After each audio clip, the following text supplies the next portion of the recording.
ফের উত্তপ্ত হয়ে উঠেছে মধ্যপ্রাচ্যের আবহাওয়া। মাত্র ৭২ ঘন্টায় কয়েক ডজনেরও বেশি যুদ্ধবিমান ও আকাশের জ্বালানি সরবরাহকারী হুইল ট্যাঙ্কার কাতারে পাঠিয়েছে যুক্তরাষ্ট্র। এসব বিমানের বেশিরভাগই ইতিমধ্যে কাতারের আল উইদে ঘাঁটিতে অবতরণ করেছে। এছাড়া B-2 স্পিড বোম্বার, অর্থাৎ যেটা পারমাণবিক বহন করতে সক্ষম, সেই বোম্বারও মোতায়েন করতে যাচ্ছে ওয়াশিংটন। এমন পরিস্থিতিতে প্রশ্ন উঠছে, হঠাৎ কোন কারণে মধ্যপ্রাচ্যে মার্কিন সামরিক তৎপরতা বৃদ্ধি পাচ্ছে? কি করতে চাইছে যুক্তরাষ্ট্র? ইরান সম্প্রতি ঘোষণা দিয়েছে, যদি ইসরায়েল আর কোনো আক্রমণ চালায় তবে দখলদার নোংরা রাষ্ট্রটি, অর্থাৎ শুধুমাত্র ইসরায়েল নয়, উপযুক্ত জবাব পাবে তাদের সাহায্যকারী রাষ্ট্র যুক্তরাষ্ট্র।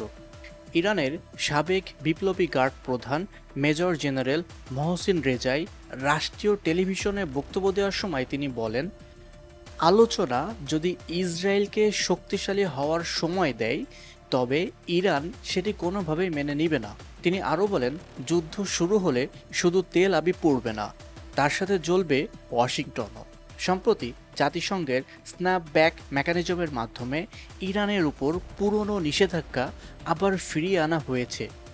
পশ্চিমাদের অভিযোগ, ইরান তার পারমাণবিক কর্মসূচি দ্রুততর করছে। এই জন্যে এই পুরাতন নিষেধাজ্ঞা আবার ফিরিয়ে এনেছে যুক্তরাষ্ট্র। ইরানের সশস্ত্র বাহিনীর প্রধান আব্দুর রহিম মুসা ঘোষণা দেন, আমরা যে কোনো আক্রমণের জবাব দিতে সম্পূর্ণ প্রস্তুত। সেনাবাহিনী আর রিভলিউশন গার্ড একসাথে আছে। অর্থাৎ যুদ্ধের দামামা এক প্রকার বেজে গিয়েছে মধ্যপ্রাচ্যের ভূমিতে। এর জেরে আমেরিকা কাতারে যুদ্ধের সামরিক সরঞ্জাম স্থানান্তরিত করে ইরানকে কি টার্গেট করতে চাইছে?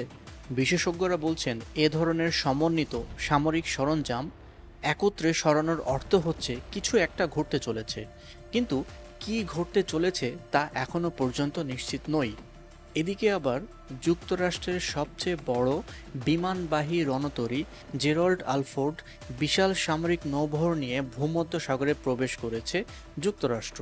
পাশাপাশি কাতারের সঙ্গে করা ন্যাটোর আর্টিকেল 5, যে আর্টিকেল 5 আমরা চিনি, আর্টিকেল 5-এর ধাঁচে একটা প্রতিরক্ষা চুক্তি করেছেন, যে কাতারে হামলা মানে যুক্তরাষ্ট্রের উপর হামলা। ফলে ট্রাম্পের এই চুক্তি পুরো বিশ্ববাসীকে ভাবিয়ে তুলেছে।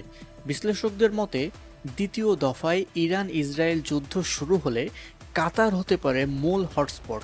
অর্থাৎ কাতারকে কেন্দ্র করে পশ্চিমা শক্তি এবং আমেরিকা তারা সরাসরিভাবে ইরানের উপরে আঘাত হানতে পারে।